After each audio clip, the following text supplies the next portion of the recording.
Have you ever experienced a low-frequency humming noise that seems to come from nowhere?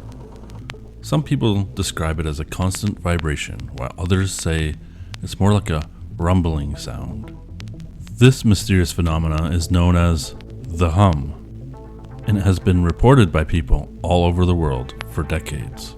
This consistent noise can be incredibly frustrating for those who experience it, leading to sleepless nights and feelings of anxiety. If people already have mental problems, it makes it worse. And it may even lead people to kill. Despite countless studies and investigations, the source of the hum remains a mystery. Some have suggested it could be the result of industrial, machinery, or other sources of noise pollution. But others propose more bizarre theories, such as underground drilling, extraterrestrial activity, or could it be something more nefarious, like secret government mind control?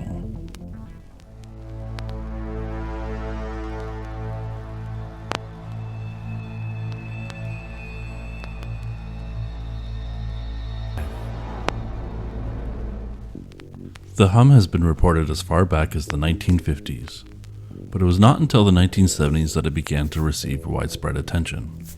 The first reports of the hum came from Bristol, England, where many residents complained of a constant, low-frequency sound. Since then, reports of the hum have come from all over the world. In the United States, the hum has been reported in places such as Taos, New Mexico, Kokomo, Indiana, and Windsor, Ontario. It has been reported in Bristol, Largs, and Ross-on-Wye. In Australia and New Zealand, it has been reported in various locations. It is estimated that only around 2% of the population can hear the mysterious phenomenon known as the hum. For many years, people who reported hearing the mysterious phenomena were often dismissed as being overly sensitive to sound or having a wild imagination. However, as more and more people began to report hearing this hum, the questions started to emerge. People talked to each other. As the internet became more popular, more and more people began speculating. Some say this hum is a result of extraterrestrial beings that are emitting a low-frequency hum as part of their attempts to communicate with us. Some experts believe that this hum could be a form of interstellar communication, similar to the way that whales use low-frequency sounds to communicate across great distances. While there's no concrete evidence to support this theory, there are a few pieces of evidence that some believers point to. For example, some people who report hearing the hum also claim to have experienced other strange phenomena, such as sightings or unidentified flying objects or encounters with mysterious beings. Of course, like every other internet theory, there's a video game that comes out with this one too, where aliens invade Earth. It's getting to be a bit more than irony that these conspiracies all get video games based off them, where they take the theory to the extreme. Where in the 1950s it was sci-fi B-movies, now we get video games and virtual reality games that play on some of our more wild speculations. Capitalization or something else? Conveniently, if you search for the hum and aliens, you get most results pointing to this game, rather than what the story of people are regarding the hum and alien communication and sightings. Much like the rest of the internet, this form of discussing the hum seems to be memory hold, and you'll have to come to your own conclusions on why that may be. One thing of interest I did find was from a declassified document from the NSA, Communication with Extraterrestrial Intelligence. According to them, one way extraterrestrial civilizations could reach out to humanity is through a signal with a frequency of 1420.40005752 megacycles per second and a wavelength of 8.26 inches. Atomic hydrogen permeates space in great clouds and has this radiation frequency, which can pass through the Earth's atmosphere. There's not much more in this than the idea that it's possible, but it does leave things open. Possibly a part of Project Moonbeam? Another more earthly theory emerges from the establishment class is that the hum could be related to tinnitus, a condition that causes a persistent ringing in the ears. While tinnitus is typically associated with high-pitched ringing, some people with the condition also report hearing a low-frequency sound, similar to the hum. Studies have found that there is a high degree of overlap between people who report hearing the hum and those who have tinnitus. One study conducted in the United Kingdom found that nearly 80% of people who reported hearing the hum also had tinnitus. But that leaves 20% who hear the hum that don't have tinnitus, leaving that theory unlikely. Low-frequency sounds can create a powerful emotional response in people. While some people may be able to ignore or even enjoy these sounds, for others, they can be a source of fear and terror. They can create feelings of unease and dread, even in people who are not normally prone to anxiety or fear. This has been observed in people who have reported hearing the hum, as well as in people who have been exposed to other low-frequency sounds, such as those associated with earthquakes or large machinery. One theory for why low-frequency sounds can create such a strong emotional response is that they can trigger a primal fear response in the brain. Low-frequency sounds are often associated with large, powerful things, such as thunderstorms or earthquakes. Our brains may be wired to interpret those as potential threats. Another possible explanation is that low-frequency sounds can create physical sensations in the body, such as vibrations or a feeling of pressure in the ears. These sensations can be uncomfortable or even painful, leading to the feelings of anxiety or fear.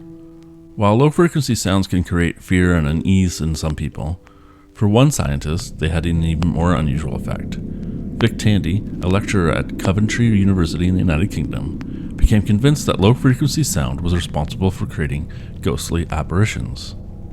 One day, while working late in his lab, Tandy began to feel a sense of unease and fear. He had the distinct feeling that he was being watched, and even saw what appeared to be a ghostly figure in the corner of his eye. As a scientist, Tandy was skeptical of the paranormal, but he couldn't shake the feeling that something strange was happening.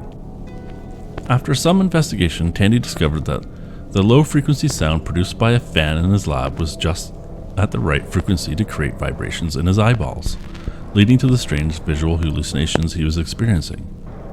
The fan was quickly fixed, and Tandy's ghostly encounters came to an end. Today, Tandy's discovery is used in the field of parapsychology to explain many supposed ghost sightings and other paranormal phenomena. Sorry, ghost fans. But this begs the question, if low-frequency sounds can make us see ghosts and stir up the feelings of dread and anxiety so much that we hallucinate the feeling of something watching us, and even hallucinating apparitions, then what could it do to someone who's already psychotic or suffering from things like schizophrenia? Could it lead to a psychotic break? Stephen Kohlheis is an industrial facilities mechanical engineer living in Brookfield, Connecticut, who has dedicated much of his career to studying the mysterious phenomena known as the hum. Kohlheis became interested in the hum after hearing reports of the sound from people in his community. He has spent several years investigating its causes and effects. One of Kohlheis' most significant contributions to the study of the hum was his development of a device known as the hum map. The hum map is a tool that allows people to record and track their experiences of the hum, including the frequency and intensity of the sound, as well as any associated symptoms or sensations. Through the hum map, Kohlheis was able to gather data from hundreds of people around the world who had experienced the hum. He used this data to identify commonalities among the reports, such as the frequency and pitch of the sound, as well as the geographic distribution of the reports.